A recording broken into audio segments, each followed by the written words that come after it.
எல்லாம் அல்ல இறைவன் திருவடியை என்னுடைய மனம் மொழி மெய்களால் போற்றி பணிகின்றேன்.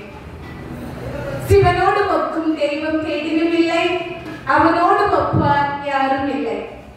புவனம் கடந்து பொன்னொழி மின்னும் தவணச்சடைமுடி தாமரை யானை. தனம் தரும் கல்வி தரும் ஒரு நாளும் தளர்வறியா மனம் தரும் தெய்வ வடிவும் தரும் நெஞ்சில் வஞ்சமில்லா இனம் தரும் நல்லனவெல்லாம் தரும் பூங்குழலால் அபிராமி கடைக்கண்டலே. இந்த பொழுது ஒரு அருமையான பொழுது. இந்த ஆலயத்தில் இருக்கக்கூடிய தெய்வங்கள் அனைத்தும், இந்த பொற்றையடி ஊரே இருக்கக்கூடிய அனைத்து மக்களுக்கும் வாழ்த்துக்களையும் அருளையும் அளிக்கக்கூடிய ஒரு தருணம். அழகான ஒரு நாள், நவராத்திரி திருநாள். அந்த நாளையிலே இன்றைக்கு அடியேனுக்கும் ஒரு நல்லதொரு வாய்ப்பினை நல்கியிருக்கின்றார்கள். இந்த ஊர் நிர்வாகத்தினருக்கு என்னுடைய நன்றியையும் வணக்கத்தையும் முதலாவதாக தெரிவித்துக் கொள்கின்றேன். அடியேன் இன்றைக்கு பேச எடுத்துக்கொண்ட தலைப்பு என்ன அப்படின்னா, சர்வம் சக்திமயம். நதிகள் நீரை தாங்களே வைத்துக் கொள்வதும் இல்லை, மரங்கள் கனிகளை தாங்களே வைத்துக் கொள்வதும் இல்லை, மேகங்கள் மழையை தாங்களே வைத்துக் கொள்வதும் இல்லை. இருப்பதை பகிர்ந்து கொடுப்பதுதான் இயற்கையின் அம்சம். அதே மாதிரிதான் நம்முடைய தெய்வங்கள். அவர்களுடைய அருளை எல்லாம் நமக்கு வாரி வாரி கொடுத்து கொண்டிருக்கின்றார்கள். அது எதன் மூலமாக நமக்கு கிடைக்கின்றது? அந்த அம்பாளின் முன்னிலையிலே பக்தி அப்படிங்கிறதை நாம் செலுத்துகின்ற பொழுது அந்த தாயானவள் நமக்கு அருளை வாரி வழங்குகின்றார். பக்தி நம்மளுக்கு எப்படி வரும்? நம்முடைய ஆழ்ந்த மனதின் நம்பிக்கை தான் பக்தி. அந்த பக்தியை நம்முடைய தெய்வங்கள் மீது நாம் செலுத்துகின்ற பொழுது அந்த தெய்வங்கள் நமக்கு அருளை வாரி வழங்குகின்றது. இந்த உலகத்துல நாம செழுமையாக வாழ்வதற்கான வாழ்க்கைக்கு தேவையானவற்றை எல்லாம் அந்த தேவியானவர் செய்து கொண்டிருக்கின்றார். இந்த உலகத்தில் வாழ்கின்ற ஒவ்வொரு மனிதனும் இறைவனுடைய தனிப்பெரும் கருணையை பெற்று உய்ய வேண்டும் என்கின்ற காரணத்திற்காகத்தான் நம்முடைய அருளாளர்கள் எல்லாம், மகான்கள் எல்லாம் நம்முடைய தெய்வங்களுடைய வாழ்க்கை வரலாற்றை நமக்கு உதாரணமாகவும் எடுத்துக்காட்டாகவும் தந்து சென்றிருக்கிறார்கள்.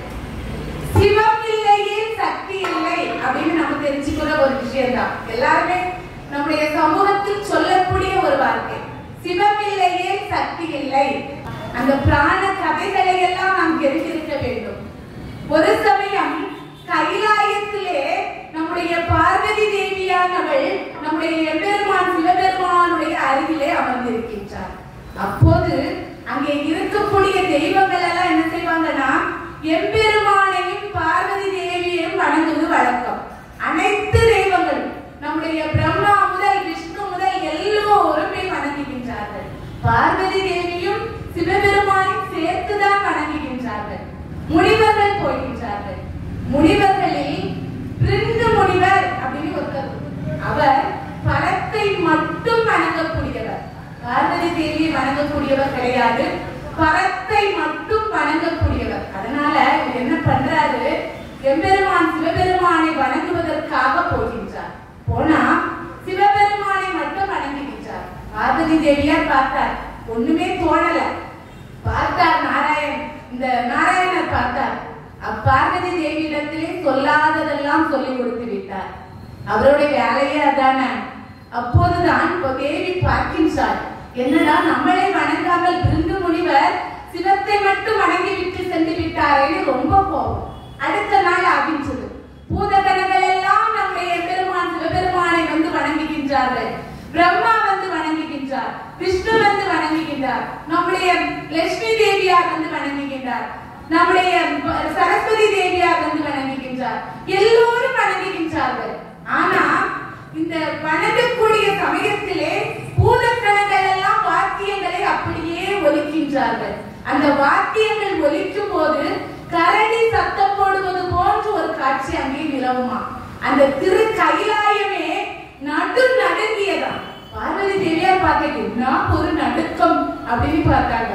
இந்த பிருங்கு முனிவர் பார்த்தார். இந்த அம்மா என்ன செஞ்சா, இவர் எப்படி வரத்தை மட்டும் வணங்கிவிட்டு செல்லுகின்றார் என்று பார்ப்போம் என்று சொல்லி நம்முடைய எம்பெருமான் சிவபெருமான் அருகிலே அமர்ந்திருந்த பார்வதி தேவி அப்படியே சிவபெருமான் அருகிலே அப்படியே அனைத்தபடி அமர்ந்து விட்டார். இந்த பிருங்கு முனிவர் எப்படி சிவத்தை மட்டும் சுற்றி வணங்குவார் என்று சொல்லி பார்க்கலாம் என்று சொல்லி அப்படியே பக்கத்துல போய் அமர்ந்து விட்டார்.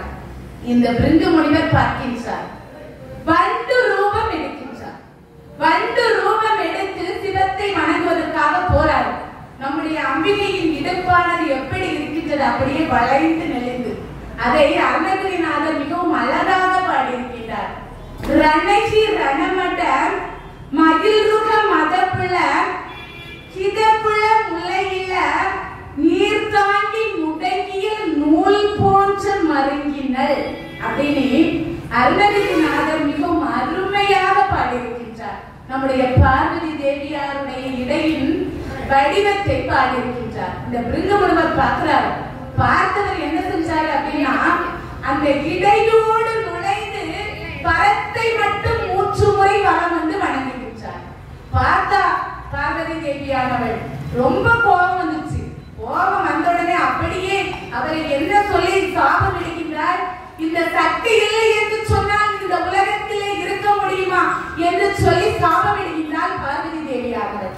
எப்படின்னா, நீ இந்த உதிரத்தையும் என்னுடைய நான் கொடுத்த சக்தியும் இழக்க கிடவது என்று சொல்லி சாபமிட்ட மறுகணமே மண்டு ரூபத்தில் இருந்த அந்த பிருங்கு முனிவர் மனித ரூபத்தில் இருந்த அவருக்கு என்ன ஆகுதுன்னா, தன்னுடைய உடலையும் சக்தியையும் இழந்து அப்படியே எலும்பு ரூபமாக காட்சி அளிக்கின்றார்.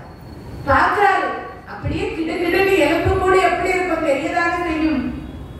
அப்படியே கிடுகிடுன்னு ஆடிக்கொண்டு பரத்தின் முன்னாடி அப்படியே நின்று கொண்டிருக்கின்றார் பிருங்கு முனிவர். பார்க்கிறாரு, ஒன்றுமே சொல்ல முடியவில்லை. சிவத்துக்கும் கோபம் வந்து விட்டது. நீ இப்படி ஒரு தவறிழைத்து விட்டாயே பார்வதி தேவியே அப்படின்னு சொல்லி எம்பெருமான் சிவபெருமான் சொல்லுகின்றார். பிருங்கு முனிவர் இந்த பரத்தை மட்டும் வணங்குகின்றவர். இந்த உலகத்திலே பரத்தை மட்டும் வணங்குகின்றவர்கள் எவ்வளவு பேர் உண்டு. என்னை வணங்கினால் உன்னை வணங்கினதாக அர்த்தம் தானே, நீ அதை நீ புரிந்து கொள்ளவில்லையே என்று சொல்லி பூலோகத்திலே போய் தவம் இருக்க கடவுது என்று சொல்லி நம்முடைய எம்பெருமான் சிவபெருமான் நம்முடைய பார்வதி தேவிக்கு சாபம் விடுகின்றார். ஆயா வந்து வந்தார். என்னன்னா, கேதாரம் என்று சொல்லக்கூடிய இடத்துக்கு வந்தார். கேதாரத்தை பற்றி நம்முடைய திருஞான சம்பந்த பெருமான் தேவாரத்தில் மிகவும் அழகாக பாடியிருக்கின்றார். திருமுறையிலே தொண்டரஞ்சு களிரும் அடக்கி சுரும்பார் மலர் என்று சொல்லக்கூடிய பதிகத்தை நம்முடைய திருஞான சம்பந்த பெருமான் இந்த கேதாரத்தின் பெருமையை பற்றி பாடியிருக்கின்றார். அவ்வளவுக்கு சிறப்பு கேதாரம். அந்த கேதாரத்திலே தான் நம்முடைய பார்வதி தேவியானவள் வருகின்றார், தவம் இருக்கின்றார். அந்த காலம் என்னன்னா நவராத்திரி காலம். அதுதான் சிறப்பு. அந்த நவராத்திரி காலத்திலே தாயானவள் அங்கே வருகின்றார், வந்து தவம் இருக்கின்றார். 9 நாட்கள் தவம் இருந்ததன் பயனாக இந்த நம்முடைய எம்பெருமான் சிவபெருமான் தன்னிடத்திலே இருக்குமாறு உள்ள வரத்தை கொடுக்கின்றார். மீண்டும் எம்பெருமான் சிவபெருமான் உனக்கு என்ன வர வேணும் அப்படின்னு சொல்லி கேட்கிறார்.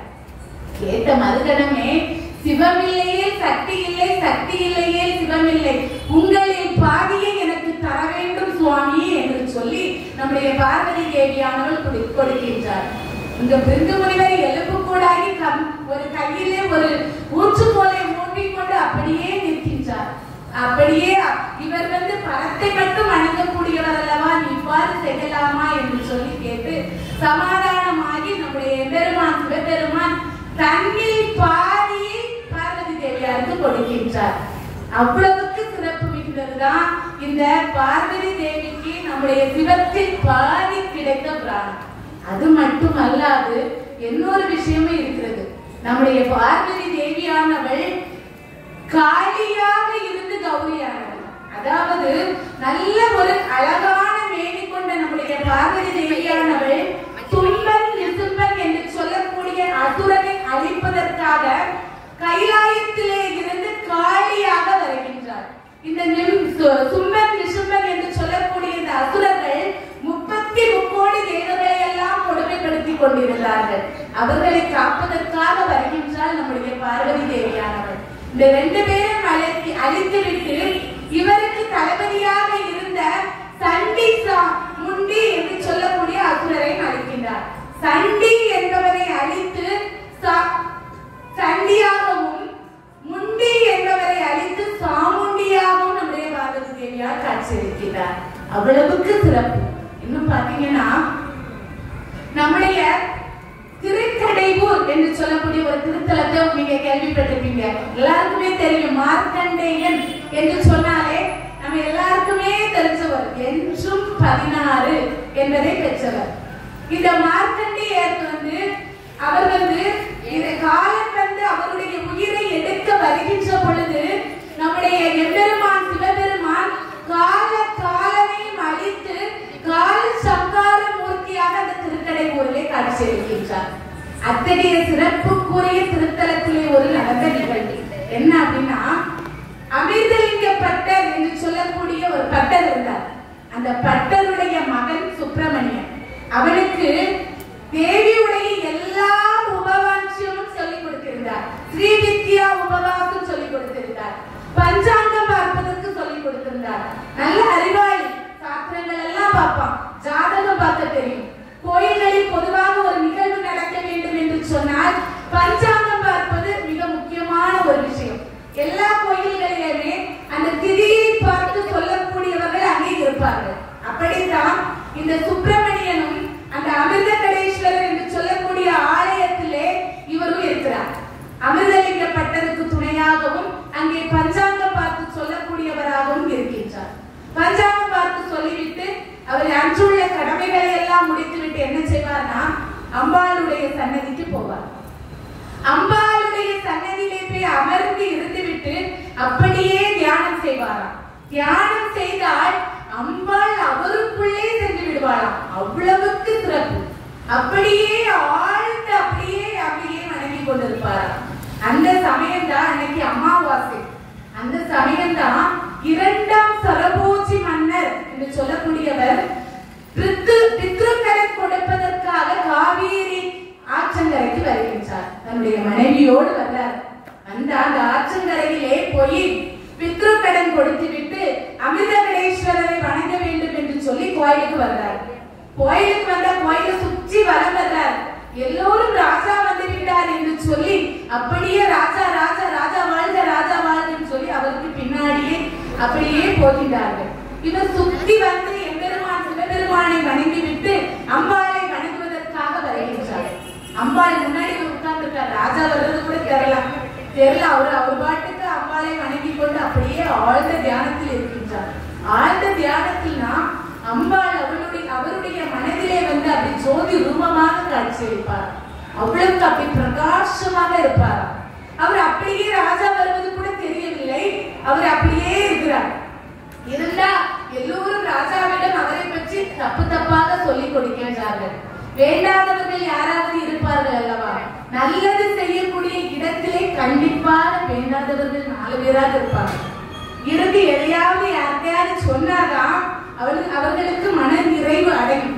அப்படிப்பட்டவர்கள் இந்த சமூகத்தில் ஒவ்வொரு ஊர்லையும் ஒவ்வொரு இடத்திலும் இருக்கதான் செய்கிறார்கள். இங்கேயும் இந்த சுப்பிரமணியனுக்கு எதிராக இருக்கின்றார். இந்த சுப்பிரமணியனை பார்த்து ராஜாவிடம் சொல்கிறார்கள், இவன் எப்பொழுதும் இப்படியே தான் இருந்து கொண்டிருப்பான். என்ன செய்யறானே தெரியாது. அப்படியே முணுமுணுத்துக் கொண்டே இருப்பான். கேட்டா நான் தியானம் செய்து கொண்டிருக்கிறேன் என்று சொல்வான். அம்பாளை வணங்கி கொண்டிருக்கின்றேன் என்று சொல்லுவான். இவனுக்கு வேலையே இதுதான் அப்படின்னு அங்கே இருப்பவர்கள் ராஜாவிடம் சொல்லுகிறார்கள். அப்போதுதான் ராஜா கேட்கின்றார், இன்னைக்கு என்ன தெரியாச்சோ அப்படின்னு கேட்கிறார்.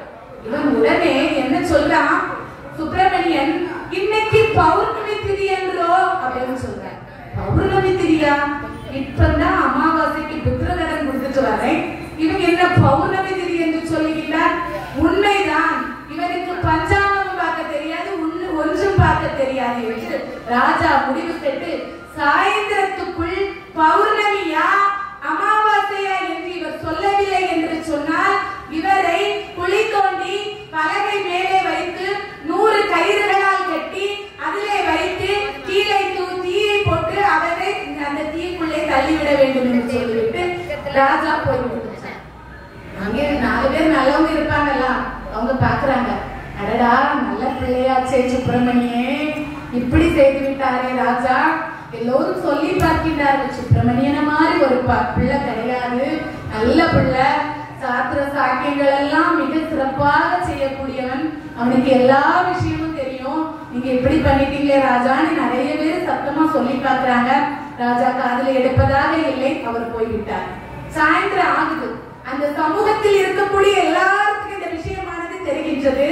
தெரிந்த மறுகணமே அந்த கோயிலிலே கூட்டங்கள், அங்கே கூட்டம் கூடுகின்றது. பார்க்கிறாங்க, இவர் சொல்வதாக இல்லை, 100 கயிறு கொண்ட ஒரு வட்ட பலகையை எடுத்து கட்டி அந்த பலகையிலே சுப்பிரமணியனை இருத்துகின்றார்கள். இட பெரிய புலி அப்படியே கட்டி தொங்க விட்டு இருக்கின்றது. பார்க்கின்றார்கள். பார்த்தா இவருக்கு பயமே இல்லை.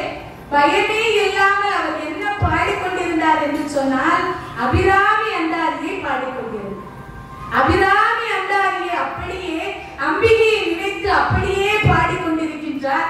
அந்த சக்தியானவள் இந்த அகில உலகத்தை காத்து படைத்து ரசித்து அருளக்கூடிய நம்முடைய எம்பெருமான் சிவபெருமானுடைய இடது பாகத்திலே அமர்ந்திருக்கக்கூடிய தேவியாக இருக்கக்கூடிய ஆதி பராசக்தியாக இருக்கக்கூடியவள் அப்படியே அவருடைய மனதிலே போகின்றார். அவர் பாட்டுக்கு பாடிட்டு இருக்கார். அவர் பாட்டுக்கு அபிராமி அந்தாதியை உதிக்கின்ற செங்கதிர் உச்சி திலகம் அப்படின்னு சொல்லி அந்த பாடலை அவர் அப்படியே பாடிக்கொண்டிருக்கின்றார். இவர் என்ன திடீர்னு சொல்லவே இல்லை. அன்னைக்கு அமாவாசை தான், எந்த திடீர்னு அவர் சொல்லவே இல்லை. அப்படியே பாடிக்கொண்டிருக்கின்றார். அங்கே இருக்கின்றவர்கள் 100 கயிறுகள் கட்டப்பட்டிருப்பதை ஒவ்வொரு கயிறாக வெட்டி வெட்டி வெட்டி வெட்டி விடுகின்றார்கள். வேட்டி பார்க்கின்றார், அடடா இது நம்ம குழந்தையாச்சே, இப்படி ஒரு கஷ்டத்தை அவனுக்கு நாம் கொடுக்கலாமா என்று சொல்லி அப்போது இறங்கி வருகின்றார். தன்னுடைய காதிலே இருக்கக்கூடிய தாடகத்தை எடுத்து அப்படியே வீசுகின்றார். வீசினா அப்படியே ஆகாயத்திலே பௌர்ணமி நிலாவாட்டும் அப்படியே காட்சி தருகின்றது. தக தக தகவென்று காட்சி அளிக்கின்றது. அவர் என்ன திதி என்று சொன்னார்? பௌர்ணமி திதி என்று சொன்னார். அதை நம்முடைய பார்வதி தேவியானவள், அந்த ஆதி சக்தியானவள் தன்னுடைய பக்தனுக்காக நிரூபித்து காட்டினார். அன்னைக்கு பௌர்ணமியை கொண்டு வந்தார். அவர் பாடுறாரு. 79வது பாடல் பாடுகின்ற பொழுதுதான் விழிக்கே மருந்துண்டு அப்படின்னு அந்த பாடலை பாடுகின்ற பொழுதுதான் தாயானவள் காட்சி கொடுத்து வரிசை அதுக்கு 20 பாட்டு இருக்கு. அவர் சந்தோஷமா பாடுறாரு, சந்தோஷமா பாடி முடிக்கின்றார்.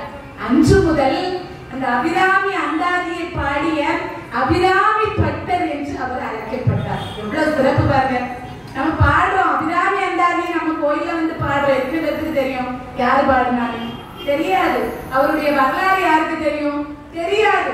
இப்பெல்லாம் என்ன ஆகுதுன்னா நிமிஷத்துக்கு நிமிஷம் வழிபாடுகள் எல்லாம் மாறிக்கொண்டே இருக்கின்றது. இப்படிதான் ஒருத்தர் பாத்தீங்கன்னா ராமேஸ்வரத்துல காசிக்கு போயிட்டு வந்தாரு. போயிட்டு வந்துட்டு ராமேஸ்வரத்துக்கு வரணும்னு வந்தாரு.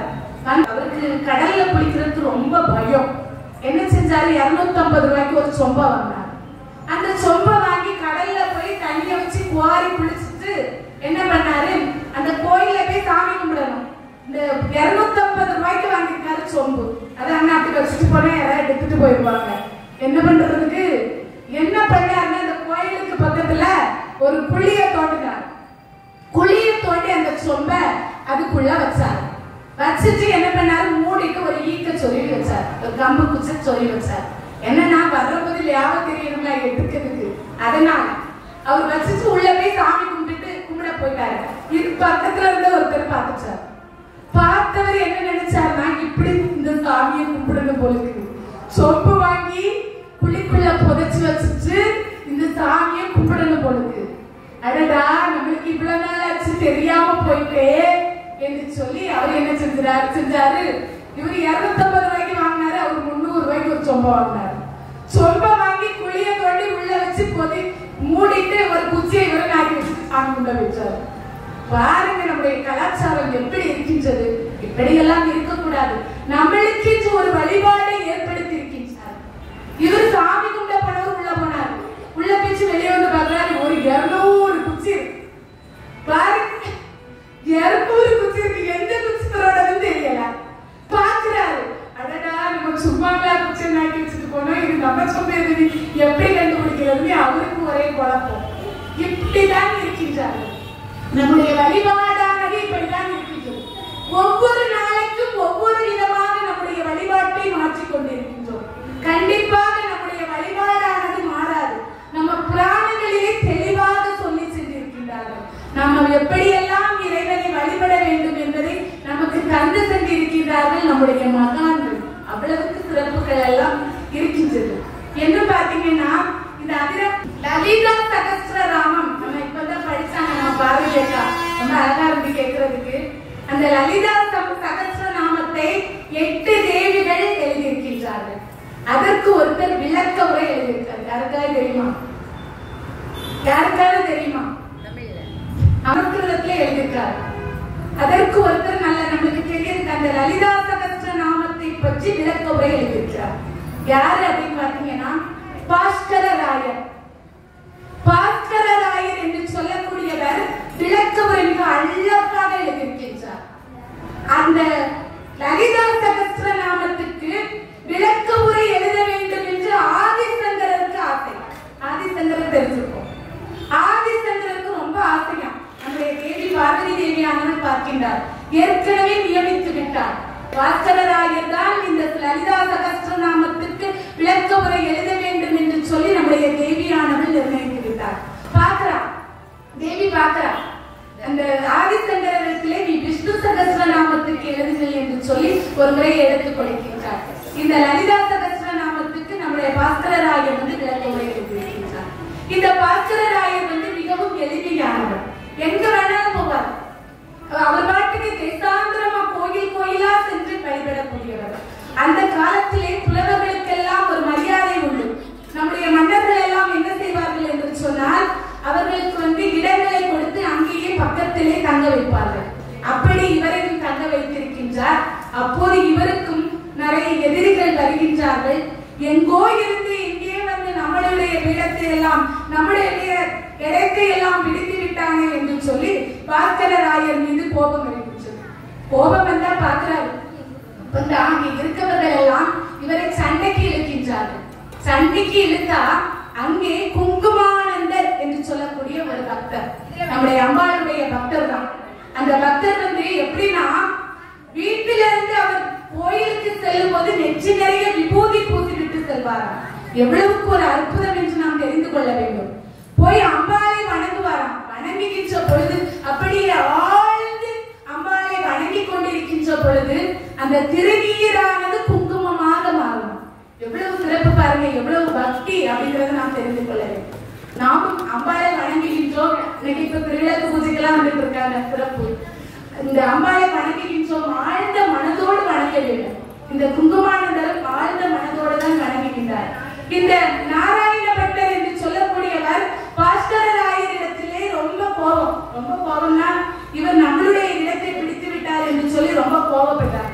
கோபப்பட்டா பம்புக்கு இருக்கிறாங்க, வாதம் செய்வோம் வா என்று சொல்லி அங்கே இருந்த நிறைய பட்டர்கள் எல்லாம் இணைந்து இந்த பாஸ்கரராயரை பம்புக்கு இழுக்கிறார். பம்புக்கு இருந்தா இவரு என்ன செய்வதுன்னு தெரியல.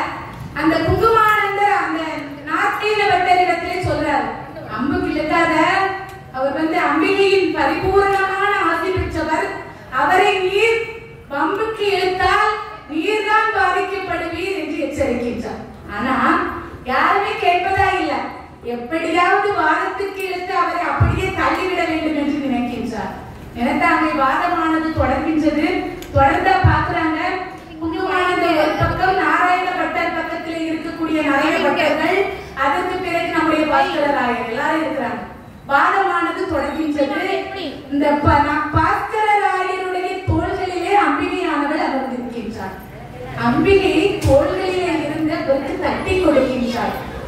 தட்டி கொடுத்து அவர்கள் கேட்கின்ற கேள்விகளுக்கெல்லாம் அவருக்குள்ளே இருந்து பதிலளிக்க வைக்கின்றார். அப்பதான் குங்குமானந்தர் சொல்கின்றார், இப்போதாவது விட்டு விடுவதா, அவர் அம்பிகையின் பரிபூரணமான ஆசியை பெற்றவர் என்று சொல்லி அவரிடத்திலே சொல்லுகிறார். சொன்னா கேட்க மாட்டார். பழையபடி வாதம் தொடர்ந்து கொண்டே போகின்றது. இந்த பாஸ்கரராயர் அப்படியே பார்க்கின்றார். ஒவ்வொரு கேள்விகளுக்கும் பதிலளித்துக் கொண்டே இருக்கின்றார். பதிலளித்தா அங்கே இருந்த ஒரு பட்டர் சொல்லுகிறார், அவருக்கு அம்பிகையின் பரிபூரணமான கடாட்சம் உண்டு என்று சொன்னாயே, அம்பிகை எனக்கு காட்டு பார்ப்போம் அப்படின்னு.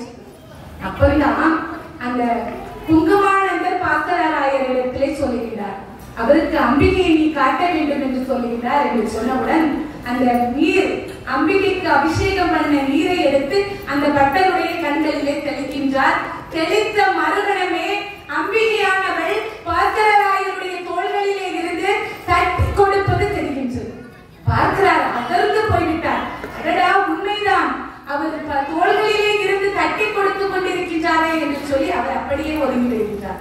ஆனால் அந்த நாராயண பட்டர் விடுவதாக இல்லை. மீண்டும் மீண்டும் மீண்டும் மீண்டும் அவரை அம்புக்கு இழுத்துக் கொண்டே இருக்கின்றார்.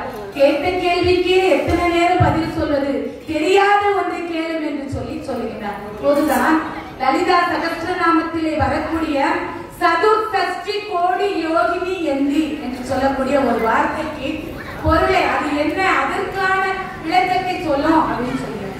அதற்கான விளக்கம் என்ன அப்படின்னு பாத்தீங்கன்னா, 1,00,00,000 யோகினிகள் நம்முடைய பார்வதி தேவியானவளுக்கு பணி செய்யக்கூடியவர்களாம். அதுலதான் அந்த லலிதா சகஸ்ரநாமத்தில் சொல்லப்படுகிறது.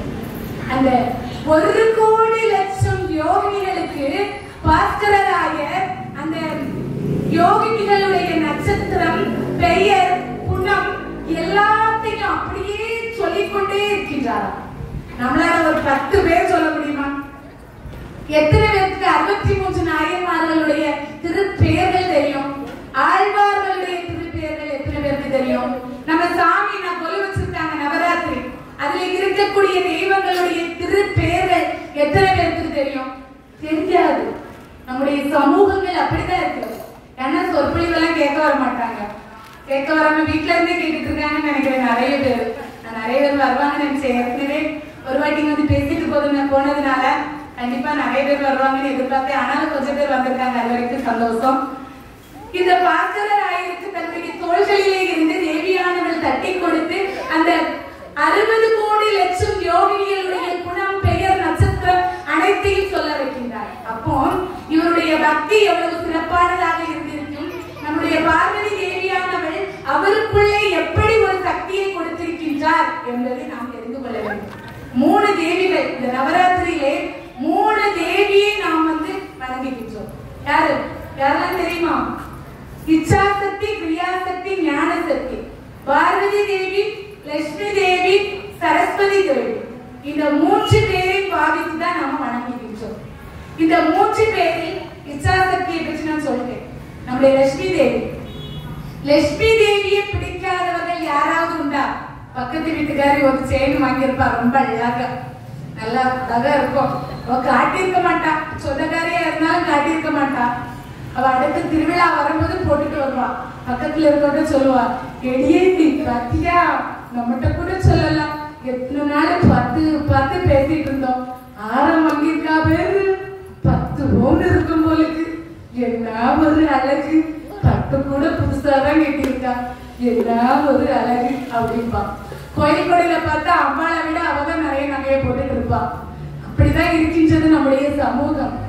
இப்படி லட்சுமி தேவியை விரும்பாதவர்கள் யாருமே கிடையாது. லட்சுமி தேவியை பற்றியும் நம்ம சொல்லலாம். அதாவது 14வது நூற்றாண்டுல தேசிகர் அப்படின்னு ஒருத்தர் இருந்தார்.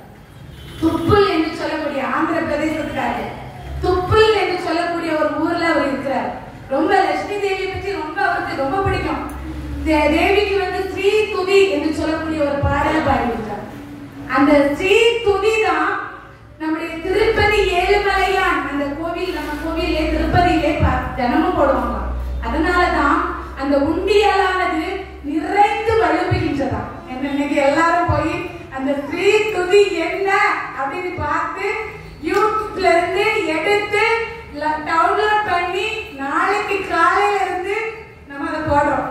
போட்டா நம்ம வீட்டுல செல்வம் நிறைந்து வழியும். திருப்பதி ஏழுமலையான் திருக்கோயிலே உண்டில் அப்படிதான் நிறைஞ்சு வழிகிறதாம். தினமும் அந்த பாடம் தான் அங்கே போடப்படுகின்றதா. லட்சுமி தேவியோட கடாட்சம் வந்து மிகுந்து இருக்குமா. அதை பாடினவரு இந்த தேசிகர் என்று சொல்லக்கூடியவர் தான். இவர் ரொம்ப எளிமையானவர். ஒரு வேட்டியும் ஒரு துண்டும் அவருடைய ஆடை ரொம்ப அழுக்கா இருக்குமா. இவரும் தேசாந்திரமாக செல்லக்கூடியவர். ஒவ்வொரு இடத்துக்கா போவார், கொஞ்ச நாள் இருப்பார். அங்க இருக்கக்கூடியவர்கள் எல்லாம் அவரை மதிக்க மாட்டாங்க. இது யாரடா சரி இப்படி இருக்கானே. செல்வம் இருந்தால்தான் மதிப்பு இந்த காலத்துல. இந்த செல்வம் இருந்தால் எதையும் வாங்கிவிடலாம் என்ற ஆணவம் நிறைய பேருக்கு உண்டு.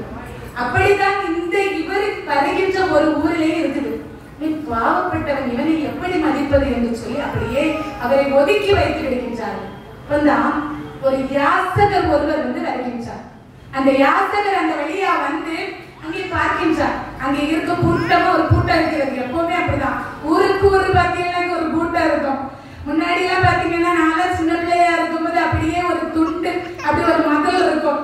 அந்த மதில உட்கார்ந்து இருப்பாங்க, இல்லைன்னா டீ கடையில உட்கார்ந்து இருப்பாங்க, இல்லைன்னா அரச மரத்தடியில உட்கார்ந்து இருப்பாங்க கதை பேசுறதுக்கு. வெட்டி கதை, ஊரில் நடக்கக்கூடிய வெட்டி கதைகள் எல்லாம் அந்த அரச மரத்தடியிலே போய் இருந்து கேட்டா தெரிஞ்சுக்கலாம். அதே மாதிரிதான் அங்கேயும் இருக்கிறாங்க. அந்த கதைகள் எல்லாம் ஊரில் உள்ள கதைகள் எல்லாம் பேசிக் கொண்டிருப்பவர்களிடத்திலே இந்த யாசகர் போய் பார்க்கிறார். பார்த்துட்டு, ஐயா என்னுடைய மகளுக்கு திருமணம் வைத்திருக்கின்றேன், பொருளுதவி பண்ணுங்கள் ஐயா என்று சொல்லி யாசகம் கேட்கிறார். 2 கைகளால் அப்படியே யாசகம் கேட்கிறார். இவர்கள் உடனே அவரை பார்த்து ஏளனம் செய்கின்றார். அதோ அண்ணாவை தெரு தெரிவார். இந்த பக்கம் தான் லட்சுமி கவிதை, அந்த பக்கம் தான் இருக்கு. அந்த பக்கமா போனீங்கன்னா பார்க்கலாம் யாரா தேசிகர். அந்த பக்கம் தான் உட்கார்ந்து இருக்காரு. லட்சுமி அக்கா வீட்டு பக்கத்துல உட்கார்ந்து இருக்காரு தேசிகர். அந்த லட்சுமி அக்கா வீட்டு பக்கத்துல போனீங்கன்னா தேசிகர் என்று சொல்லக்கூடியவர் இருப்பார். அவரை சென்று பார்த்தால் உங்களுக்கு பொருளுதவி கிடைக்கும் அப்படின்னு சொல்றார். இவரும் பாவம் நடந்து 2 நாள் சாப்பிட கூட போகுது. அப்படியே தரண்டு தள்ளாடி நடந்து அப்படியே போறாரு.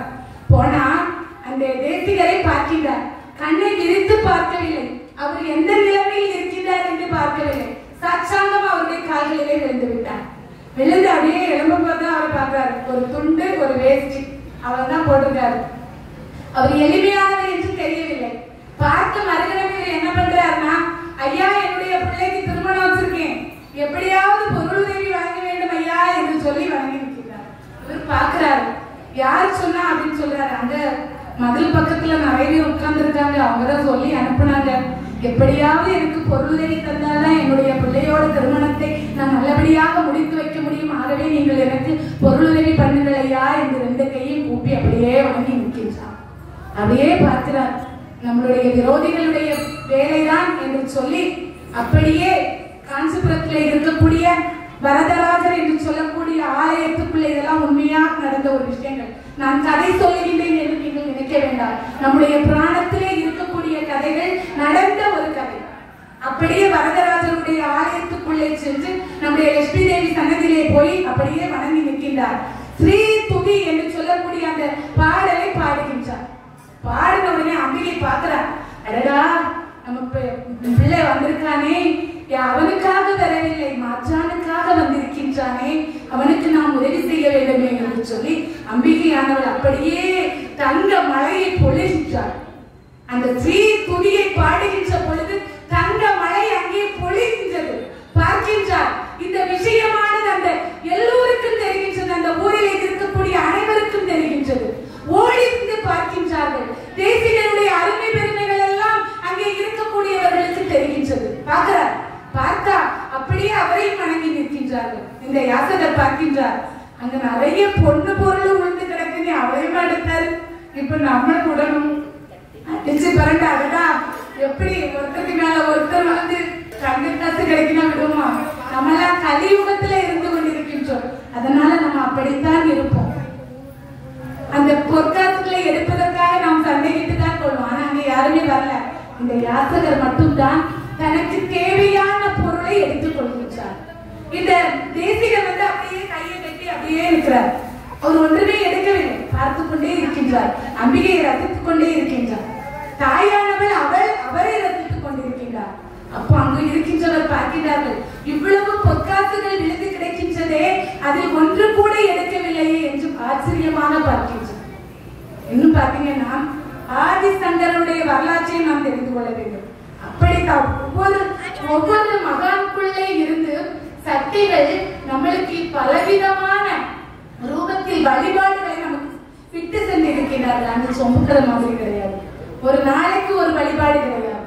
நம்முடைய பிராணத்திலே அவ்வளவு வழிபாட்டு முறைகள் எல்லாம் இருக்கின்றது. நம்முடைய முறையாக தேவியை நாம் வழிபாடு செய்தோம் என்று சொன்னால் நம்மளுக்கு முறையாக அருளை அள்ளி கொடுப்பார். இந்த ஆதிசங்கரர் ஒரு நாள் என்ன பண்றாருன்னா, 6.5 வயசு, அவர் ரொம்ப சின்ன வயசு, 6.5 வயசுனா எவ்வளவு இருப்பாருன்னு நினைச்சுக்கோங்க. அவர் என்ன பண்றாரு, பிச்சை எடுப்பதற்காக அப்படியே ஒரு தெருவோரமாக போறார். ஒரு வீட்டு வாசல், கூரை வீடு, அந்த கூரை வீட்டு வாசலிலே அப்படியே நிற்கிறார். நின்று கொண்டு அம்மா பிச்சான் துகி அப்படின்றார். அம்மா பிச்சான் துகி அப்படின்னு பிச்சை கேட்கிறார். பிச்சை கேட்டா அந்த அம்மா வெளியே வர முடியாது. என்னன்னா ரொம்ப பாவம், ஏழ்மையான ஒரு நிலை, கந்தல் ஆடை ஆங்காங்கே ஒட்டு போட்டு வைத்திருக்கின்றது, ஆனாலும் கிழிந்து கிழிந்து இருக்கின்றது.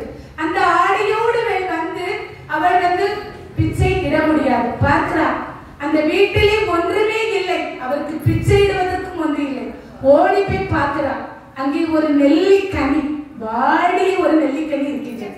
பார்க்கிறார், இவரை பார்க்க எப்படியாவது கொடுக்க வேண்டுமே என்று சொல்லி ஜன்னலை அப்படியே மெதுவாக திறந்து அந்த நெல்லிக்கனியை எடுத்து அவருடைய பிச்சை பாத்திரத்திலே அப்படியே ஜன்னலோடு போடுறார். கரெக்டா போய் விழுந்துச்சு பாத்திரத்துல. பார்க்கிறார், வாடின ஒரு நெல்லிக்கனி அந்த ஜன்னலோடு வருவதை பார்த்தோம்னு ஜன்னலோடு எட்டி பார்க்கிறார். அங்கே ஒரு பெண்மணி கிழிந்த கந்தலாடையோடு ஏழ்மை நிலையில அப்படியே உட்கார்ந்துருக்கான். பார்க்கிறார், அப்பந்தான் நம்முடைய தேவி லட்சுமி தேவியை துதித்து பாடுகிறார். கனகாதார ஸ்தோத்திரம் உங்களுக்கு தெரியுங்களா? தெரியுமா? கேள்விப்பட்டிருக்கீங்களா? கனகாதார ஸ்தோத்திரத்தை பாடியவர் நம்முடைய ஆதிசங்கரர். தேவியை நினைத்து பாடுகின்றார். பாடனா தேவி அந்த அம்மாவுக்கு அருள் புரிகின்றார். உள்ள இருக்கிற பெண்மணி, ஏழை பெண்மணி, ஒரு நெல்லிக்கனியை, தங்க நெல்லிக்கனியை அவளுடைய வீட்டு கூரையை பித்து விட்டு கீழே கொண்டாந்து போடுறார். அந்த நெல்லிக்கனியை பார்க்கிற அந்த அம்மா, தங்க நெல்லிக்கனி, எப்படியெல்லாம் அருள் செய்தால் தேவி நமக்கு எப்படியெல்லாம் அருள் செய்கின்றால் பார்த்தீங்களா? தங்க நெல்லிக்கனியை கொடுத்துருக்கிறார் அந்த அம்மா. அன்று முதல் மிகுந்த செல்வந்தராக வாழ்ந்த அந்த அம்மா தேவியோட திருவடியை சேர்ந்தார். அவ்வளவுக்கு சிறப்பு. என்ன பாத்தீங்கன்னா, ஞானத்துக்கு அதிபதியாக இருக்கக்கூடியவர் இந்த லட்சுமி தேவி. என்ன சொல்லணும், அழகா லட்சுமி தேவிக்கு இந்த நவராத்திரி திருநாளிலே அழகா பாடலாம். பாட்டுக்கள் எல்லாம் நிறைய இருக்குது. லட்சுமி தேவியை லாலி பாடுவாங்க. லாலியாடினார் லட்சுமி, லாலியாடினார், லாலியாடினார் லட்சுமி, லாலியாடினார். அந்த பாட்டெல்லாம் பாடும்போது அப்படியே லட்சுமி அப்படியே மயக்கத்துல அதை கேட்டு அப்படியே லாலி ஆடுவாராம். அப்படியே அந்த ஊஞ்சல்ல இருந்து அப்படியே ஆடுவாராம். அவ்வளவுக்கு சிறப்பு. அடுத்து நம்முடைய சரஸ்வதி தேவியானவர் இந்த அகில உலகத்துக்கும் ஞானத்தை அள்ளி அள்ளி கொடுக்கக்கூடிய தேவிதான் சரஸ்வதி தேவி. இந்த சரஸ்வதி தேவியை விரும்பாதவர்கள் யாருமே கிடையாது. ஞானம் வேணும், பிள்ளை படிக்கலையா உடனே சரஸ்வதி தேவி தோணுதான். சரஸ்வதி தேவியோட முன்னிலையில போய், அம்மா என் பிள்ளை படிக்கிறதாயே, கொஞ்சம் ஞானத்தை கொடு, எக்கச்சக்கமா வச்சிருக்கா, கொஞ்சோல கொடுத்தீங்கன்னா பிள்ளை படிச்சு நல்ல நிலைமைக்கு வந்துருவோம் அப்படின்னு நம்ம கூட்டிட்டு போய் வணங்க வைப்போம். சரஸ்வதி தேவியோட கடாட்சத்தோட முதல்ல பிள்ளைங்களை வகுப்புக்கு சேர்க்கின்ற பொழுது அப்படியே அந்த ஆ போட்டு நெல்லிலே இல்லைன்னா பச்சரிசியிலே போட்டு அதற்கு பிறகு பள்ளியிலே சேர்ப்பார்கள். அவ்வளவுக்கு சிறப்புகள் எல்லாம் இருக்கின்றது. சரஸ்வதி தேவியோட கடாட்சம் நமக்கு கண்டிப்பாக வேண்டும். கலைவாணியின் கருணை தேன்மலையே, விளையாடும் என்னாவில் செந்தமிழே, அலங்கார தேவதை வனிதாமணி, இசை கலையாவும் தந்தருள்வார் கலைமாமணி அப்படின்னு பாடலாம். நம்முடைய சரஸ்வதி தேவியானவளுக்கு குமர குருவர் அப்படின்னு ஒருத்தர். அந்த சரஸ்வதி தேவியானவள் குமரகுருபரருக்கும் பரிபூரணமான ஒரு கடாட்சத்தை கொடுத்திருக்கின்றார். குமரகுருபர் யாரு அப்படின்னு நாம தெரிஞ்சுக்கணும். காசிக்கு ஒரு சுமை போறார். காசிக்கு போய் அங்கே ஒரு திருமணத்தை நிறுவ வேண்டும் அப்படின்னு நினைச்சா இவருக்கு அங்க இடம் கிடைக்காது. அந்த நாட்டை ஒரு ராஜா ஆண்டிட்டு இருக்கார், நவாப் சியாங் என்று சொல்லக்கூடிய ஒரு ராஜா. அந்த ராஜா அந்த காசியை ஆட்சி செய்து கொண்டிருக்கின்றார். அவர் உருது மொழி பேசக்கூடியவர். இந்த குமரகுருபருக்கோ தமிழ் தான் தெரியும்.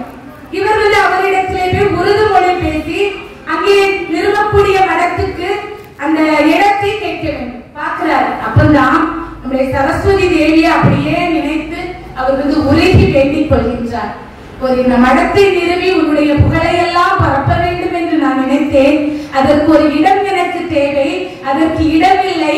இந்த ராஜாவிடத்திலே நான் பேச வேண்டும் என்று சொன்னால் பேசுவதற்கான வழியும் இல்லை. அந்த மொழி எனக்கு தெரியாது. அதனால என்ன செய்வது என்று தெரியாமல் இருக்கிறார். அப்பதான் சரஸ்வதியோட கடாட்சத்தோட ஒரு சிங்கத்தின் மீது ஏறி அமர்ந்து அரசவைக்கு போறார். சிங்கம் நம்ம பைரவமாய்க்கு ஒரு சிங்கம் வரக்கு எல்லாரும் திருவிளக்கு பூஜைக்கு இருக்க மாட்டாங்க, அடிச்சு பறந்து போவாங்க வீட்டுக்கு. லட்சுமி அக்கா வீட்டு பக்கத்துல இருக்குன்னு நினைக்கிறேன். பார்வதி அக்கா வீடு எனக்கு தெரியாது, நான் இன்னும் போகல, பார்க்கணும் ஒரு நாள் போய். அப்படி லட்சுமி அக்கா வீடு பக்கத்துலதான் இருக்கு. அடிச்சு பறந்து எல்லாரும் லட்சுமி அக்கா வீட்டுக்குள்ள தஞ்சம் புகுவோம். அடடா சிங்கம் வந்து விட்டது என்று சொல்லி இவர் அரசவைக்கு சிங்கத்திலே போகின்றார். சிங்கத்திலே அப்படியே கம்பீரமாக நம்முடைய சரஸ்வதி தேவியுடைய கடாட்சத்தோடு அப்படியே போகின்றார். போகின்றவருக்கு அங்கே இருக்கக்கூடிய மந்திரிகள், அமைச்சர்கள், புலவர்கள் எல்லோரும் இந்த குமரகுருபரை பார்க்கின்றார்கள். அரசவைக்கு சிங்கம் வருகிறது. சிங்கத்தின் மீது குமரகுருபர் என்று ஒருவர் அமர்ந்து வருகின்றார். தமிழ்நாட்டை சார்ந்தவரா, தமிழ் பேசக்கூடியவரா. இவர் இங்கே வருகின்றார். என்ன செய்வது? இங்கே கூட நிகழ்ந்ததாக நாம் நினைத்துக் கொள்ளலாம். கற்பனையிலே நினைத்துக் கொள்ளுங்கள். இந்த ஊரிலே பொச்சையடியிலே நடந்ததாக, காசியிலே நடந்ததாக நினைக்க வேண்டாம். இங்க நம்ம ஊர்ல நடந்ததை நினைச்சுப்போம். நம்ம ராஜா காலத்துல இருக்கிறோன்னு போவோம், ஒரு கனவு உலகத்துக்குள்ள போவோமே. நடந்த விஷயம்தான், முன்னாடி நடந்த ஒரு விஷயத்துக்குள்ள நம்ம போவோம். இந்த குமரகுருபரானவர் வருகின்றார். இங்க இருக்கிறவங்க எல்லாரும் பாக்குறாங்க, ராஜாவும் பாக்குறாரு. எல்லாருக்கும் ஒவ்வொரு பதவி, அமைச்சர் பதவி, மந்திரி பதவி, புலவர் பதவி. புலவர் பதவி நம்ம பார்வதிக்காக கொடுக்கலாம். என்னன்னா லலிதாச கிருஷ்ணநாமம்ல அவ்வளவு அழகா பாராயணம் பண்றாங்க, அதனால அவங்களுக்கு கொடுக்கலாம். நல்லா இன்னும் பாட்டெல்லாம் எழுதுவாங்க, ஏற்கனவே எழுதியிருக்காங்க உண்மையாவே. அதனால அவங்களுக்கு புலவர் பட்டத்தை கொடுக்கலாம். அப்படியே அங்கே அந்த அரசவையிலே இந்த குமரகுருபர் வருகின்றார். சிங்கத்தின் மீது ஏறி ஒருத்தர் வருகின்றார், வருகின்றார், வருகின்றார் என்று கட்டியக்காரன் சத்தம் போடுகின்றார். அப்படியே மன்னர் பார்க்கிறார். பார்த்து ஏன் இங்கே வந்தார் என்று உறுதியை கேட்கிறார். இவருக்கு சொல்ல தெரியல. தேவியை, ஞானத்துக்கு அதிபதியாக இருக்கக்கூடிய சரஸ்வதி தேவியை வணங்குகின்றார். வணங்கின மறுகணமே சரஸ்வதி தேவியானவர்கள் அவருக்கு அருள் செய்கின்றார். அந்த உருது மொழியை பேச வைக்கின்றார். ஞானத்தை கொடுக்கின்றார். ஞானம் வேணுமா? யாரு வேண்டாம்னு சொல்லுவோம்? ஞானம் இல்லைன்னா கொஞ்சமாக ஞானம் இருந்தாலும் அறிவோடு நடந்து நம்முடைய வாழ்க்கைகள் எல்லாம் சுகமாக கொண்டு செல்ல முடியும். அவ்வளவு சிறப்புகள் எல்லாம் இருக்கின்றது. அந்த சரஸ்வதியோட கடாட்சம் எல்லோருக்குமே இருக்கின்றது. இருந்தாதான் நம்ம இந்த உலகத்துல சுமூகமாக வாழ முடியும். இந்த குமரகுருபருக்கும் சிங்கத்தின் மீது ஏறி வருகின்ற அந்த குமரகுருபருக்கு நம்முடைய சரஸ்வதி தேவியானவள் அவருடைய ஞானம் என்று சொல்லக்கூடிய சக்தியை கொடுக்கின்றார். சர்வம் சக்திமயம். சக்தி தான் நம்முடைய தாயானவள். அவளிடத்திலே இருக்கக்கூடிய சக்தியை நமக்கு கொடுக்கின்றார். நம்முடைய சரஸ்வதி தேவி இடத்திலே ஞானம் என்று சொல்லக்கூடிய சக்தியானது இருக்கின்றது. அந்த சக்தியை குமரகுருபருக்கு கொடுத்து அந்த உருது மொழியை பேச வைக்கின்றார். பேசி அந்த ராஜாவிடத்திலே இருந்து அந்த காசியிலே ஒரு இடத்தை வாங்கி அதிலே திருமணத்தை நிறுவி அவர் பணி செய்ய ஆரம்பிக்கின்றார். அது மட்டுமல்லாது என்ன ஒருத்தருக்கு நம்முடைய சரஸ்வதி தேவி கடாட்சத்தை அருள் இருக்கின்றார். யாருன்னா கம்பன். கம்பன் வீட்டு கட்டுத்தரையும் கவி பாடும் என்று பாடி அழகா. நம்ம கம்பன் என்றாலே இதுதான் நம்மளுக்கு ஞாபகம் வரும். இந்த கம்பருக்கும் நம்முடைய சரஸ்வதி தேவியானவள் அந்த ஞானத்தை அள்ளி அள்ளி கொடுத்திருக்கின்றார். கம்பர் நினைத்த மறுகணமே அந்த சரஸ்வதி தேவியானவள் அவருக்கு அருள் செய்வார். அவ்வளவுக்கு சிறப்பு. ஒரு நாள் சோழ ரொம்ப தோழர்கள் ஒண்ணுக்குள்ள ஒண்ணு. ரெண்டு பேரும் என்ன பண்ணாங்கன்னா, ஒரு நாள் காலையில எழும்பின உடனே நடைப்பயிற்சி, இப்போதான் நம்ம வாக்கிங் அப்படின்னு சொல்றோம், இந்த வாக்கிங் போனாதான் நம்ம வந்து சுகரை கண்ட்ரோல் பண்ண முடியும், அந்த நிலைமைக்கு ஆகி போயிட்டோம். அவங்க சும்மா காத்தோட்டமாக சோழ மன்னனும் கம்பரும் அப்படியே நந்தவனத்திலே அப்படியே நடைப்பயணம் பயிற்சி மேற்கொண்டு கொண்டிருந்தார்கள். அப்போது மன்னர் வந்து சொல்றார், சோழ மன்னர் சொல்றாரு, இந்த உலகத்தில் அதாவது இந்த நாட்டில் இருக்கக்கூடிய மக்கள் அனைவரும் எனக்கு அடிமை அப்படின்னு சொன்னார். கம்பர் பார்க்கிறாரு, ஆமா அமராஜா, இந்த நாட்டில் இருக்க மக்கள் எல்லாம் உங்களுக்கு அடிமை, ஆனால் நீர் எனக்கு அடிமை அப்படின்னார். அப்படின்னு ராஜா பார்க்கிறாரு, இப்படியே பார்க்கிறாரு, அப்படியா நான் உனக்கு அடிமையா அப்படின்னு சொல்லி கேட்கிறாரு. ஆமா ராஜா, நீங்க ஒரு நாள் அமைச்சரவையிலே நான் வந்து கவிதை சொல்லிக் கொண்டிருக்கின்ற பொழுது இந்த கம்பனுக்கு நான் அடிமை என்று சொன்னீர்கள், ஞாபகம் இல்லையா என்று சொல்லி கம்பன் கேட்கிறாரு. அப்படியா சொன்னேன் நான் அப்படின்னு அவர் யோசிச்சுட்டே என்ன பண்றாருன்னா அந்த படத்துக்கு போயிட்டு அந்த படத்துல இருந்து அங்கே இருந்து யோசித்து கொண்டே இருக்கின்றார். எப்போது நான் இவனிடத்திலே அவனுக்கு அடிமை என்று சொன்னேன், எப்போது சொன்னேன் என்று யோசித்து கொண்டே இருக்கின்றார். அடுத்த நாள் அரசவை கூடுகின்றது, அமைச்சர்கள் புலவர்கள் எல்லாம் கூடுகின்றார்கள். அப்போது ராஜா சொல்றார், சொல்லு, அதாவது நேற்று கம்பன் என்னை அவனுக்கு அடிமை என்று சொல்லிவிட்டான் அப்படின்னு சொன்னோன்னு இந்த கம்பனுக்கு வேண்டாதவர்கள் நிறைய பேர் அங்க இருக்கிறாங்க. இருந்தவர்கள் ராஜாவுக்குள்ள புலவந்து போட்டு கொடுக்குறாங்க, இவருக்கு வேலையே தான். கம்பன் எதையாவது எட்டக்கு மட்டக்கா செஞ்சுட்டே இருப்பான். எட்டக்கு மட்டக்குன்னா தெரியும்னு நினைக்கிறேன், நிறைய வீட்டுல அப்படிதான். நிறைய ஃப்ரெண்ட்ஸுக்குள்ள எல்லாம் பாத்தீங்கன்னா யாராவது ஒரு ஃப்ரெண்டு எட்டக்கு மட்டக்கா எதையாவது செஞ்சுட்டு இருப்பான், பார்த்தா மற்ற நண்பர்களுக்கெல்லாம் போவோம். அதே மாதிரி இந்த புலவர்களுக்கு இந்த கம்பனானவன் அந்த புலவர்கள் எல்லாம் ராஜாவோட சொல்லி இறக்குறதா எதையாவது செஞ்சுட்டு இருப்பான் அப்படின்னு சொல்றாங்க. சொன்ன மறுக்கிழமை இவங்க என்ன செய்யறாங்கன்னா, இந்த புலவர்கள் எல்லோரும் இந்த நிறைய புலமை பெற்றவர்களுக்கெல்லாம் ஒரு எளிமை இருக்கும், அதாவது எளிவந்தராக இருப்பார்கள். ஏதாவது ஒரு வீக்னஸ் பாயிண்ட் இருக்கும், நல்ல ஒரு நிலைமையில இருப்பாங்க, ஏதாவது ஒரு கெட்ட தீய செயல்ல இருப்பாங்க. இந்த கம்பருக்கும் ஒரு தீய செயல் இருந்தது. என்னன்னு பாத்தீங்கன்னா, தாசி பொன்னி என்று சொல்லக்கூடியவர்களுடைய வீட்டுக்கு சென்று வருவதை வழக்கமாக வைத்திருந்தார் கம்பர். அப்பதான் இந்த விஷயமானது அங்கே இருக்கக்கூடிய புலவர்களுக்கெல்லாம் தெரியும். இவங்க இந்த புலவர்கள் எல்லாம் என்ன செய்கின்றார்கள், தாசியோட வீட்டுக்கு சென்று தாசி இடத்திலே சொல்லுகிறார்கள், தாசி பொன்னி இடத்திலே சொல்லுகிறார்கள், நீ கம்பன் நாளைக்கு வருகின்ற பொழுது கம்பன் உனக்கு அடிமை என்று எழுதி வாங்கு, ஓலையிலே எழுதி வாங்கு என்று சொல்லிவிட்டு போய்விடுகிறார்கள். அடுத்த நாள் கம்பரும் அந்த வீட்டுக்கு பொன்னி வீட்டுக்கு போறார். போனா, சுவாமி நீங்கள் எனக்கு ஓலையிலே ஒன்று எழுதி தர வேண்டும் என்று சொல்லி கேட்கிறார். என்ன எழுதி தரணும்? நீங்கள் எனக்கு அடிமை என்று எழுதி தர வேண்டும். உடனே ஓலையை வாங்கினாரு. பாவம் என்ன செஞ்சாரு, தாசி பொன்னிக்கு நான் அடிமை என்று எழுதி கொடுத்து விட்டார். அடுத்த நாள் காலையிலே அந்த ஓலையானது அரசவைக்கு போகின்றது, அரசனுடைய கைகளிலே போய் சேருகின்றது.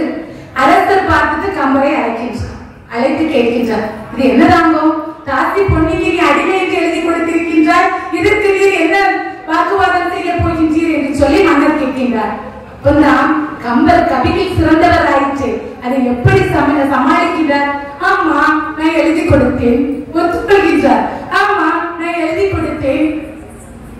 கிருஷ்ணருக்கு தாசி யாரு, மகாலட்சுமி அப்படின்னு சொல்றாரு. இந்த பொன்னி யாரு, மகாலட்சுமி. கிருஷ்ணர் யாரு, நான் இந்த மகாலட்சுமிக்கு அடிமை என்று எழுதி கொடுத்தேன். பொன்னி என்றால் மகாலட்சுமி, மகாலட்சுமிக்கு அடிமை என்று நான் எழுதி கொடுத்தேன் என்று வாக்கு சாதுரியத்திலே அப்படியே மன்னரிடத்திலே சொல்லியிருக்கார். மன்னருக்கு கோபம் தீண்டபாடில்லை, நீ சொன்னதை நான் ஒப்புக்கொள்வதாக இல்லை, உன்னை நான் நாடு கடத்துகின்றேன் என்று சொல்லி நாடு கடத்துகின்றேன், இந்த நாட்டை விட்டே நீ போ அப்படின்னு சொல்றார். நாட்டை விட்டே கிளம்புறாரு. நாட்டை விட்டு நீர் என்ன போக சொல்லுவது சண்டா, நானே போகிறேன் என்று சொல்லி அந்த மன்னனிடத்திலே சொல்லிவிட்டு அப்படியே நாடு விட்டு நாடு போறார். அப்படியே ஒவ்வொரு தேசத்துக்கா போறார். ஒரு தேசமும் பிடிக்கல, இந்த தேசம் எல்லாம் என்ன செய்ய போகின்றது என்று நினைத்து அப்படியே போறார். சேர நாட்டுக்கு போறார். சேர மன்னரிடத்திலே அடைப்புக்காரனாக அப்படியே சேர்ந்து விடுகிறார். அடைப்புக்காரனை யாரும் தெரியுமா? தெரியாதுலாம், யாருக்குமே தெரியாது தமிழ். தமிழ் நிறைய படிக்கல போல. அடைப்புக்காரன் என்று சொன்னால் இந்த வெற்றிலை, பழைய காலத்துல நம்ம தாத்தா பாட்டி எல்லாம் நல்லா வெற்றிலை போடுவார்கள். என்னுடைய மாமனார் மாமியார்லாம் நல்லா வெத்தலை போடுவாங்க. என் மாமனார் எப்பவும் வெத்தலை கல்லுல வெத்தலைய போட்டு சக்கரை இடிச்சிட்டு இருப்பாரு. என் பையன் சின்ன பையனா இருக்கும்போது பையனை தூக்கி மடியில இருந்துச்சு அப்படி இடிக்க சொல்லுவாரு. இடிமக்கா குத்து அம்மா குத்து புடிச்சுக்க குத்துன்னு அந்த கல்லை தூக்கி அப்படியே அவங்க கையில போடுவாரு. நிஜமா உண்மையா நடந்ததை சொல்றேன். உங்களுக்கு ஒரு சுவாரஸ்யமாக இருக்க வேண்டும் என்பதற்காக சொல்லுகிறேன். வெறும் பிராணங்களை சொன்னா உங்களுக்கு ரசிக்காது, அதனாலதான் இடையிடையே எதையாவது சொல்லிக் கொண்டிருக்கின்றேன். அப்படி இந்த பழைய காலத்துல பாத்தீங்கன்னா இந்த வெத்தலையெல்லாம் அந்த சாமிக்கு மட்டும் தான் நம்ம வைக்கணும்னு நினைக்கிறேன். நிறைய பேர் வெத்தலை பார்த்து போடுவதில்லை. அந்த வெற்றிலையை மடித்து கொடுப்பவராக கம்பன் மன்னனிடத்திலே சேர மன்னனிடத்திலே சேர்ந்து தினமும் வெத்தலை மடிச்சு கொடுத்துட்டு இருக்காரு. ஒரு நாள் அரசவையிலே கம்பரை பற்றி ஒரு விவாதம் வருகின்றது. கம்பரை பார்த்து கேட்கின்றார். கம்பருடைய கவிதைகள் எல்லாம் புலமையற்றது, நல்லா இல்லை அப்படின்னு அங்கே இருக்கக்கூடிய புலவர்கள் எல்லாம் சொல்லிக் கொண்டிருக்கின்றார். கம்பர் அங்கே இருந்து அடைப்புக்காரர் தான் இருக்கிறாரு. அவர் அங்க இருந்து மன்னர் பக்கத்துல கேட்டுட்டே இருக்காரு. அவரை பற்றி குறை சொன்னா கேப்பா விடுவாராவது? இப்ப என்ன யாராவது இங்க குறை சொன்னா நான் விடுவேனா? உங்களை யாராவது குறை சொன்னா விடுவீங்களா? நேருக்கு நேராக யாராவது குறை சொன்னீங்க நீ இப்படி சொன்னா அப்படின்னு ஒரு வார்த்தை கண்டிப்பா கேட்காட்டா நம்ம மனசு அறியாது, நம்ம மனசு ஆறாது.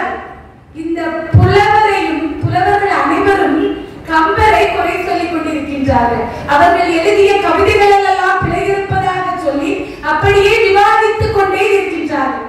அப்போதுதான் அவர்கள் சொல்லுகின்ற கேள்விகளுக்கெல்லாம் கம்பர் அங்கே இருந்து பதில் சொல்லிக் கொண்டே இருக்கின்றார். சரஸ்வதி கடாட்சம் அவருக்கு நிறைந்து கொண்டே இருக்கின்றது. புலவர்கள் கேட்கின்ற கேள்விகள் அனைத்துக்கும் அப்படியே ஒன்று ஒன்றாக அவர் கண்ணை மூடி திறப்பதற்குள் பதில் அளித்து விடுகின்றார். மன்னர் பார்க்கின்றார். அடடா, இவ்வளவு ஞானம் உள்ளவரையா, இவ்வளவு நாள் நான் அடைப்புக்காரனாக வைத்திருந்தேன், எவ்வளவு பெரிய தவறு இழைத்து விட்டேன் அப்படின்னு சொல்லி அவரை அழைத்து கேட்க. ஆமா, கொஞ்சம் ஞானம் உண்டு மன்னா அப்படின்னு நம்முடைய கம்பர் சொல்றாரு. அப்போதும் அவர் கம்பரென்று உண்மையை சொல்லவில்லை. இன்று முதல் நீ அரசவை புலவராக இருக்க கடவுது என்று சொல்லி புலவர்களுக்கு நடுவிலே ஒரு அமர்க்கையை போட்டு இருக்கையை போட்டு அவரை அமர வைத்து விட்டார். புலவர்களால் அங்கே இருந்தவங்க பார்க்கிறாங்க. அடடா, சும்மா இருந்த சங்க ஊதி கெடுத்தானா ஆண்டி அப்படின்னு ஆயி போச்சு அப்படின்னு நினைக்கிறாங்க.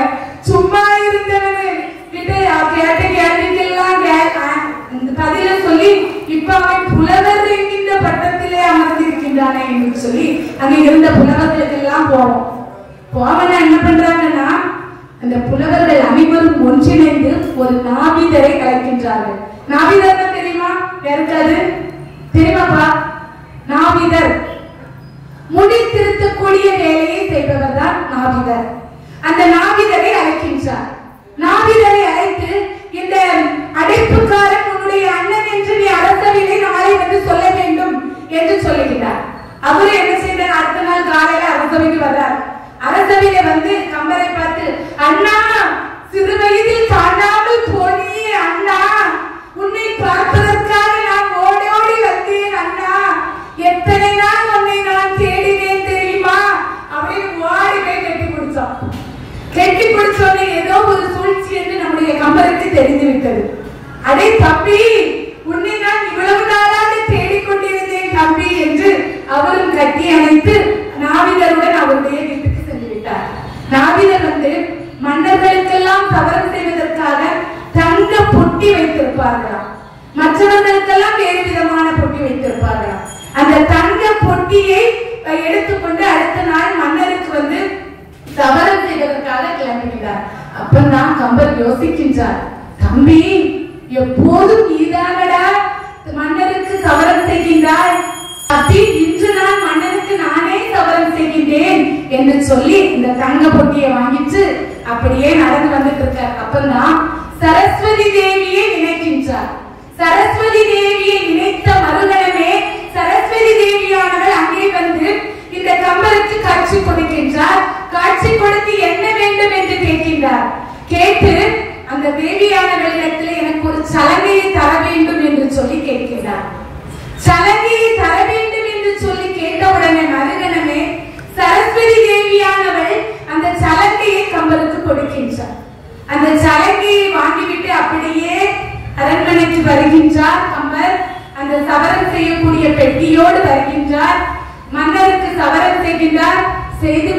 இருக்கின்ற பொழுதே மன்னரிடத்திலே அப்படியே பேச்சு கொடுக்கிறார். ஒரு விஷயம் தெரியுமா, என்னுடைய குடும்பத்தில் ஒரு சலங்கை ஒன்று இருக்கின்றது. அந்த சலங்கை யாரிடத்தில் இருக்கின்றதோ அவர்களுக்கு பொன்னும் பொருளும் தேவியானவள் அள்ளி அள்ளி கொடுப்பாளாம். அந்த சலங்கை ஒன்று என்னிடத்திலே இருக்கின்றது, இன்னொன்று என்னுடைய தம்பியிடத்திலே இருக்கிறது அப்படின்னு சொல்றார். யாரை விட்டது? ஆசை இல்லாத மனிதர்கள் இந்த உலகத்தில் உண்டா? கிடையாது. உடனே இதே மாதிரி ஒரு சில சலங்கை என்னுடைய தம்பியிடத்திலே இருக்கின்றது, ஒன்று மட்டும் என்னிடத்திலே இருக்கின்றது அப்படின்னு சொல்லி மன்னரிடத்திலே சொல்கிறார். ரொம்ப சக்தி வாய்ந்த சலங்கையாயிட்டே அப்படின்னு மன்னர் நினைத்த மறுகணமே நாவிதரை அழைச்சிட்டு வாங்க, அந்த சலங்கையை கொண்டுட்டு வாங்க அப்படின்னு சொல்லி மன்னர் கேட்கின்றார். கேட்ட மறுகணமே அந்த நாவிதரை அழைத்து கொண்டு வருகின்றார். அவரிடத்தில் ஒரு சலங்கையும் கிடையாது. அப்போதுதான் இந்த நாவிதர் வந்து என்னுடைய அண்ணன் கிடையாது என்று சொல்லி அவர் ஒப்புக்கொள்கின்றார். அப்போதுதான் இந்த கம்பர் வந்து நான் கம்பன் சோழ நாட்டிலே இருந்து வருகின்றேன் என்ற உண்மையை அவரிடத்திலே சொல்லுகிறார்.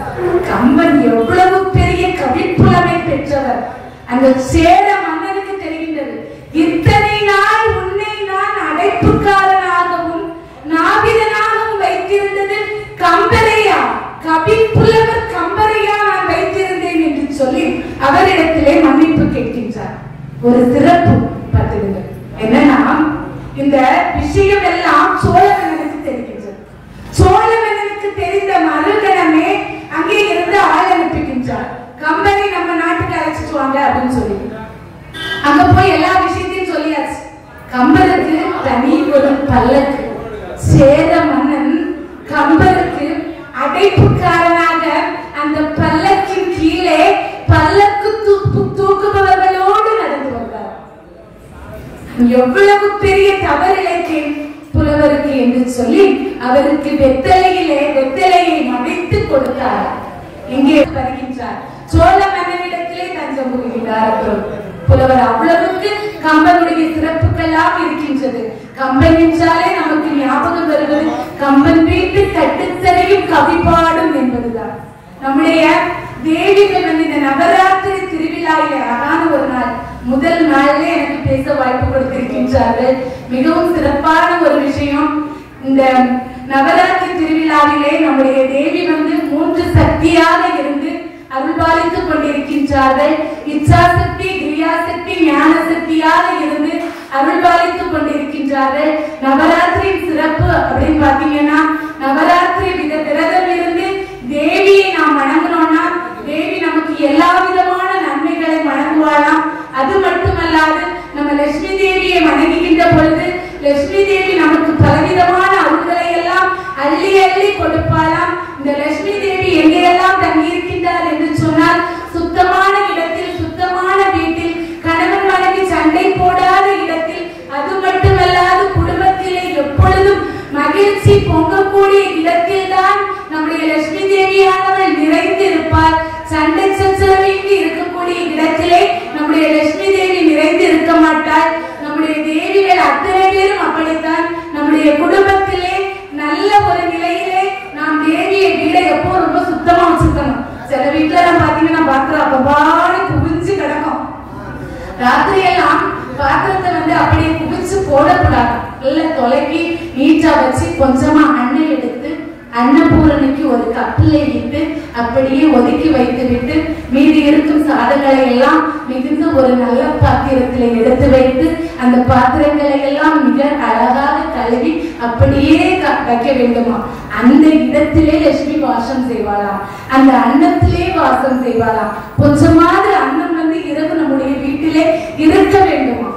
வைத்து விட்டு மீதி எல்லாவற்றையும் சுத்தம் செய்து நாம் வீட்டை மிகவும் அழகாக வைத்திருந்தோம் என்று சொன்னால் லட்சுமி தேவியானவள் அவளுடைய அருளை பரிபூரணமாக நமக்கு தருவார். லட்சுமியை பிடிக்காதவங்க யாரும் கிடையாதுல்ல. என்ன நேரத்துக்கு கடைபிடிங்க. நைட்டெல்லாம் நம்ம வீட்டை நம்ம நல்ல அழகா நேரமாவே செஞ்சு வச்சிருங்க. எல்லாத்தையும் அப்படியே போட்டுட்டு சிலவங்க என்ன பண்ணுவாங்க தெரியுமா, வீட்டை நல்லா பெருக்குவாங்க, அப்படியே மூலையில கூட்டி வச்சிருப்பாங்க. அந்த இடத்துல நிச்சயமாக தேவியானவள் வாசம் செய்ய மாட்டாள். இறுதியாக ஒன்றை மட்டும் சொல்லி முடித்துக் கொள்கின்றேன். ஒரு கணவன் மனைவி நல்லா சண்டை போட்டுட்டு இருந்தாங்க. ஒரு வேடிக்கையான ஒரு விஷயம் தான். நல்லா சண்டை போட்டுட்டு இருந்தாங்க. கணவன் ஆபீஸ் போயிட்டு வீட்டுக்கு வர்றாரு. நாளைக்கு காலையில 5 மணிக்கு எழுதி ஒரு ஆபீஸ் போகணும்.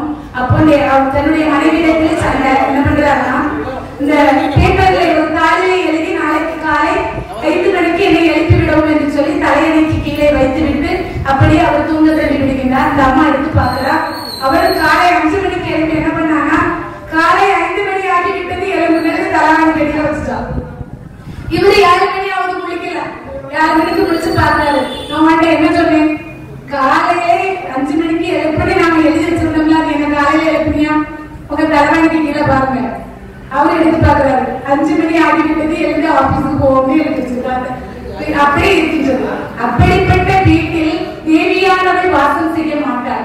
என்றும் வீட்டுக்குள்ள எப்படி பிரச்சனைகள் இருக்கும், அதை பெண்களாக நாம் இருக்கக்கூடிய நாம் தான் சமாளித்து வீட்டை எப்போதும் ஒற்றுமையாகவும் சுத்தமாகவும் வைத்து தேவியை நம்முடைய வீட்டிலே கொலுவிருக்க வேண்டும். இங்கேயும் கொலு வைத்திருக்கின்றார்கள். தேவி 3 நாட்கள் வந்து துர்கா தேவியாகவும், 3 நாட்கள் லட்சுமி தேவியாகவும், 3 நாட்கள் சரஸ்வதி தேவியாகவும் இருந்து நமக்கு அருள்பாலிக்க இருக்கின்றார்கள். இன்று முதல் நாள் துர்கா தேவியாக இருந்து நமக்கு வந்து அருள்பாலித்துக் கொண்டிருக்கின்றார்கள். தேவியுடைய அருளை பெற்று, அவளுடைய அருளை பரிபூர்ணமாக பெற்று நாம் வாழ்வில் எல்லா நலன்களையும் பெற வேண்டும் என்று சொல்லி மீண்டும் இந்த ஊரில் ஒரு நல்ல நிகழ்வோடு வந்து உரையாற்றுகின்றேன். நன்றி, வணக்கம். ஓம் சக்தி.